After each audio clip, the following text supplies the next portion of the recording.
आम आदमी पार्टी के संयोजक अरविंद केजरीवाल लोगों को दिए जा रही तमाम सुविधाओं और फ्रीबी के मसले को लेकर अपनी बात रख रहे थे। और अब आगे बढ़ते हैं और बात करते हैं सैफ अली खान केस से जुड़ी बड़ी खबर की। आरोपी मोहम्मद शरीफुल इस्लाम के फिंगरप्रिंट मैच नहीं हुए हैं, ऐसा सूत्रों के हवाले से खबर आ रही है।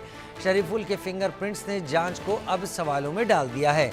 मुंबई पुलिस ने और जांच के लिए सैंपल लिए हैं।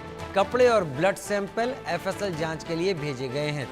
सैफ अली खान पर हमले के मामले में एक बड़ा अपडेट सामने आया और सूत्रों के मुताबिक सैफ के घर पर पाए गए उन उंगलियों के निशान बांग्लादेशी शरीफुल इस्लाम शहजाद के नमूनों से मेल नहीं खाते हैं। इसे 16 जनवरी को सैफ पर हमला करने के आरोप में गिरफ्तार किया गया था।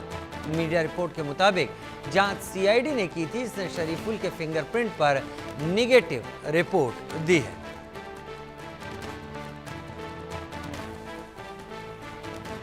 तस्वीरों में देख रहा शरीफुल, जिसे लंबी कवायद के बाद गिरफ्त में लिया गया था। मुंबई पुलिस और क्राइम ब्रांच की 3 दिन की तलाशी के बाद शरीफुल को ठाणे से गिरफ्तार किया गया था। ये काम 40 टीमों को सौंपा गया। सैफ अली खान के घर पर करीब 19 फिंगरप्रिंट के नमूने लिए गए थे और अब सूत्रों से खबर आ रही है कि इनमें से कोई भी शरीफुल के साथ मैच नहीं कर रहा है। सैफ अली खान की मुंबई के लीलावती अस्पताल में 6 घंटे सर्जरी हुई थी। 5-6 जगह उसके शरीर पर वार थे जिनकी सर्जरी हुई, जैसा कि जानकारी अस्पताल सूत्रों से भी मिली। लेकिन वो घाव, वो सर्जरी, वो अपनी जगह है। उसमें डॉक्टरों की तरफ से काम किए जाने के सबूत हैं, ऑपरेशन के सबूत हैं। लेकिन सैफ अली खान के घर में घुसे हुए इस शख्स को न आते किसी ने देखा, न जाते किसी ने देखा। डक्ट के जरिए इसके आने जाने की बात कही गई, लेकिन घर में जो फिंगरप्रिंट के नमूने लिए गए वो नमूने इस शख्स के फिंगरप्रिंट से मेल नहीं खा रहे।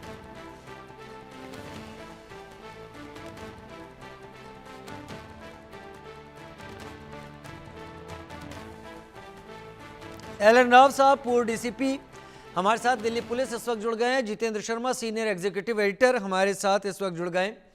एलन राव साहब, पहला सवाल मैं आपसे कर लेता हूं।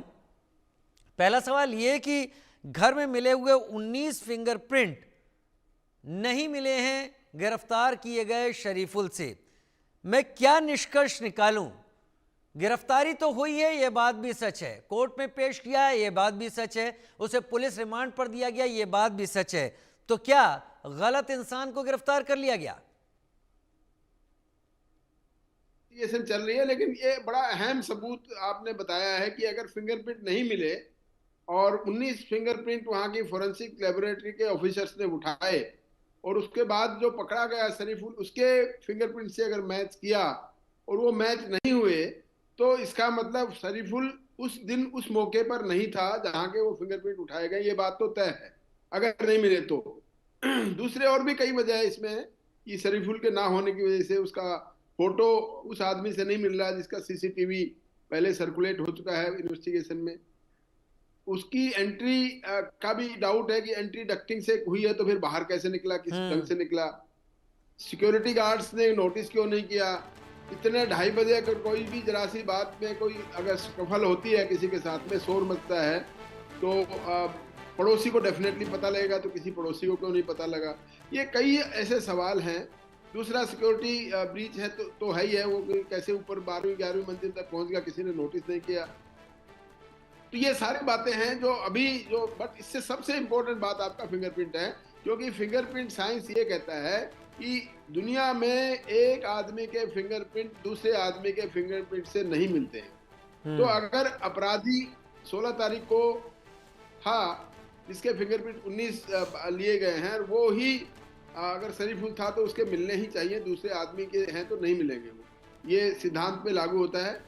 लेकिन अब पुलिस ने किस बेसिस पे उसको अरेस्ट किया है? इंटरोगेशन के बाद उससे कन्फेस भी किया हुआ है, हाँ भी करी है कि हाँ मैंने ही किया है, और उसको लिंक करने की भी कोशिश कर रहे हैं। लेकिन जब तक पुलिस की दूसरी प्रेस कॉन्फ्रेंस अभी नहीं होती इस बारे में, इन्वेस्टिगेशन की क्या डिटेल्स हैं वो नहीं बताई जाती, ना पता लगती हैं, तो तब तक ये सस्पेंस ही रहेगा। अभी नो डाउट कि फिंगरप्रिंट का जो एविडेंस है बड़ा एक्सक्लूसिव एविडेंस होता है, ये इम्पीचेबल एविडेंस जिसे कहते हैं, इसको चैलेंज नहीं किया जा सकता। तो अगर ये बात सही है तो, लेकिन ये अभी पुलिस ने तो नहीं माना है, ये आपके सूत्रों ने बताया है। अगर सूत्र आपके सही है तो डेफिनेटली ये केस बिल्कुल इस शरीफुल के खिलाफ ये केस नहीं बनेगा, किसी भी सूरत में नहीं ठीक बनेगा, है। क्योंकि जरा सा डाउट अगर किसी के बारे में हो गया, अपराधी के बारे में, तो हमारा जो जुडिशियल सिस्टम है उसमें ये माना जाता है कि 99 अपराधी अगर छूट जाए कोई कोई वजह कोई बात नहीं है, किसी लेकिन एक निर्दोष को बेगुनाह सजा नहीं होनी चाहिए। और ये बेगुनाह कैटेगरी में आएगा।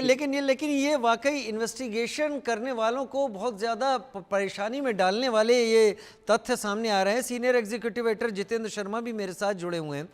जितेंद्र, अगर दो चीज़ें मैं मान लूँ जो बातें अब तक सामने आई कि मोहम्मद शरीफुल डक्ट के ज़रिए ऊपर 11वीं मंजिल तक पहुँचा, तो